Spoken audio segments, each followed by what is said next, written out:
もし明日航海が完全封鎖されたら、日本のガソリンは1リットルあたり25円上がり、スーパーの輸入食品は軒並み値上がりするのだ。2026年3月28日、イエメンのフーシ派がイスラエルへのミサイル攻撃を宣言した。これはイラン戦争が第2ステージに突入したことを意味するのだ。フーシ派ってイエメンの武装勢力ですよね。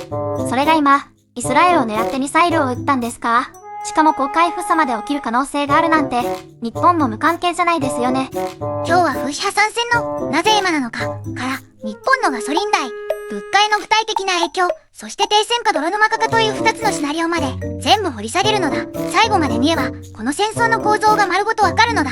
ずんだもん先輩、そもそもフーシ派ってどんな組織なんですか？イエメンという国自体あまり馴染みがなくて、名前は聞いたことがあるんですけど、何年も前から戦争しているって聞いた気がします。フーシ派はアンサル・アッターとも呼ばれるイエメンの武装勢力で、イランが支援するいわゆる抵抗の枢軸の一角なのだ。2014年からイエメン内戦で首都サナアを制圧し、北部、西部の広大な地域を実効支配している。人口は推定2000万人超に及ぶのだ。フーシ派がなぜ強いかというと、イランからの弾道ミサイルや無人機の供給があるからなのだ。2024年の段階でもフーシ派は航海を航行する商船に繰り返し攻撃を仕掛けていた。その記憶は今も世界の海運業界に深く刻まれているのだ。確かに2024年に航海で商船が攻撃されて、スエズ運河を迂回する船が増えたってニュースで見ました。それって今回のイラン戦争と関係があるんですか？フーシ派が今更イスラエルを狙うのには何か理由があるんじゃないかと思って。鋭い質問なのだ。イラン戦争は2026年2月28日に始まった。イスラエルとアメリカがイランの核施設を攻撃し、ヒズボラ幹部も次々と標的にされた。フーシ派にとってイランとヒズボラは共に戦う仲間なのだ。その仲間が攻撃されているのに何もしないのは組織の存在意義に関わる問題なのだ。ストレーツ・タイムズによると、フーシ派はイランとヒズボラへの全ての攻撃が止まるまで作戦を続けると宣言しているのだ。これはいわゆる連帯攻撃なのだ。2024年のガザ紛争でも同じ論理でフーシ派が動いた。つまりこれは歴史的に見ると2回目の航海危機の始まりである可能性が高いのだ。ちょっとここで整理するのだ。フーシ派をクラスで問題を起こす生徒に例えるなら、イランは粗相の生徒にナイフを渡している保護者なのだ。学校側が保護者を叱り始めたら生徒が暴れ出した。今はそういう状況なのだ。なるほど、構造がよくわかりました。でも先輩、フーシ派がミサイルを撃ったと言っても、イスラエルに実際の被害は出ているんですか？軍事的な効果という観点では、どの程度の脅威なんでしょうか？3月28日の時点では、イスラエル軍はヨルダン上空でミサイルを探知したと発表したのだ。迎撃できたかどうかは即座には明らかにされなかったが、ネタニヤ上空でロケット弾の軌跡が目撃されている。直接的な被害はまだ確認されていないのだ。ただし問題は、物理的な被害だけじゃないのだ。本当の脅威は心理的、経済的圧力なのだ。フーシ派がイスラエルを狙っているという事実だけで海上保険料は跳ね上がり、航海を通る商船の選手は迂回を検討し始めるのだ。2024年の時と同じ連鎖が再び動き出そうとしているのだ。でも先輩、2024年のフーシ派の攻撃は最終的には抑え込まれましたよね。アメリカとイギリスが空爆してフーシ派の拠点を叩いた。今回も同じようにアメリカが出てきて収束するんじゃないですか？それが今回は2024年と根本的に違う状況なのだ。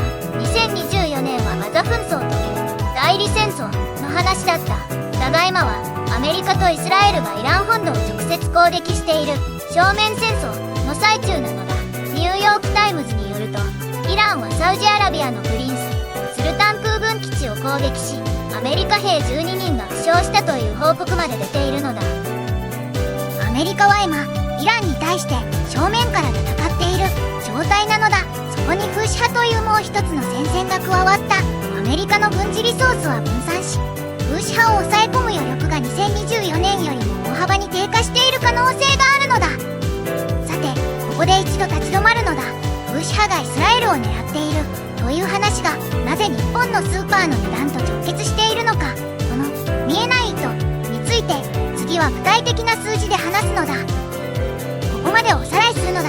フーシ派は2026年3月28日にイスラエルへのミサイル攻撃を宣言。背景にはイランとヒズボラへの連帯という動機があるのだ。そしてアメリカはすでにイランとの正面戦争の最中で、フーシ派抑止に使えるリソースが限られているのだ。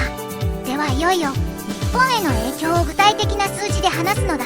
まず石油なのだ。日本が輸入する原油の約 90% は中東産で、その多くが航海ルートまたはホルムズ海峡を通るのだ。航海が実質的に封鎖された2024年、世界の海上コンテナ運賃は最大で通常の5倍以上に膨れ上がったのだ。では今回、航海が再び機能不全に陥った場合の試算をするのだ。原油が1バレルあたり15ドル上昇すると仮定すると、これは2024年の実績に近い数字なのだ。日本のガソリン小売価格は1リットルあたり約15円から20円上がる計算になるのだ。月50リットル給油すると、毎月750円から1000円の追加負担、年間では9000円から1万2000円の増加なのだ。1万2000円ですか。確かに痛いですね。でも先輩、車を持っていない都市部の人は関係ないんじゃないですか。私は東京に住んでいて電車しか使わないので、正直ガソリン代はあまり気にしていないんですが。それは大きな誤解なのだ。ガソリン代が上がればトラック輸送コストが上がり、スーパーの全ての商品の物流コストが増えるのだ。小麦粉、食用油、チーズ、これらは輸送コストと原材料コストが両方上がる。東京に住んでいても明日のスーパーの値段に直接跳ね返ってくるのだ。車のない人こそじわじわと財布を削られていくのだ。さらにもう一つ見落とされがちな影響があるのだ。日本は輸出大国でもあるのだ。自動車や半導体製造装置を積んだ船が航海を迂回すれば欧州向けの納期が伸び、部品調達が遅れ、工場の稼働率が落ちるのだ。2024年にはトヨタが一部の欧州向け出荷スケジュールを見直した事例があったのだ。今回も同じことが起きる可能性があるのだ。先輩、ちょっと私の意見を言わせてください。こういう話を聞くたびに思うんですが、日本って中東の安定に完全に依存しているのに、外交的な影響力がほとんどないアメリカ頼りで、自分では何もできない構造って根本的に変えなくていいんですかね。鋭い指摘なのだ。実は僕もそれは気になっているのだ。日本は世界有数のエネルギー輸入国でありながら、中東は平行省への関与は限定的なのだ。ただ、脱炭素化が進んで EV シフトが本当に実現すれば、石油依存度は将来的に下がる可能性はある。問題はその転換が今回の危機に間に合うかという話なのだ。冒頭で明日航海が封鎖されたらという話をしたのだ。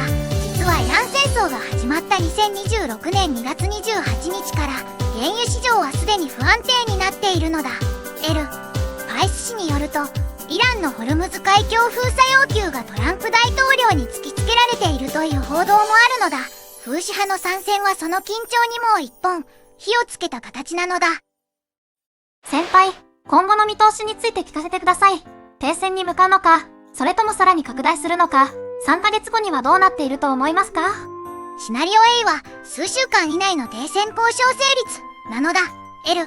パイス紙によると、トランプ政権の特使リトコフ氏は今週中にも米イラン協議が実現すると示唆しているのだ。ルビオ国務長官も、戦争は数ヶ月ではなく数週間で終わると語っている。もし停戦が成立すれば、風刺派も攻撃を停止し、原油価格は落ち着く可能性があるのだ。だがシナリオ B は多正面戦争の泥沼化なのだ。風刺派がイスラエルへの攻撃を続け、イランのサウジ基地攻撃でアメリカ兵の死者が出れば、世論の圧力でトランプは交渉テーブルを蹴り、本格的な軍事エスカレーションへ突入する可能性があるのだ。そうなれば、ホルムズ海峡封鎖という最悪シナリオが現実になりかねない。日本の原油調達に直接的な危機が訪れるのだ。僕の見立てでは、3ヶ月以内に何らかの停戦の枠組みは出てくると思うのだ。しかし、風刺派という火種は停戦後も残り続けるのだ。これが最も厄介な点なのだ。最後に一つ質問を投げかけるのだ。あなたは停戦交渉が成立すると思うか、それとも泥沼化すると思うか。停戦か泥沼かだけでいいのでコメント欄で教えてほしいのだ。1ヶ月後に答え合わせをするのだ。今日は風刺派のイスラエルへのミサイル攻撃宣言からイラン戦争の構造、日本のガソリン代と物価への影響試算、そして停戦か泥沼化かの2シナリオまで掘り下げたのだ。この動画が役に立ったと思ったら高評価とチャンネル登録をお願いするのだ。次回はイラン戦争で円安はどこまで進むのかをテーマに日銀と FRB の対応も含めて解説するのだ。またお会いしようなのだ。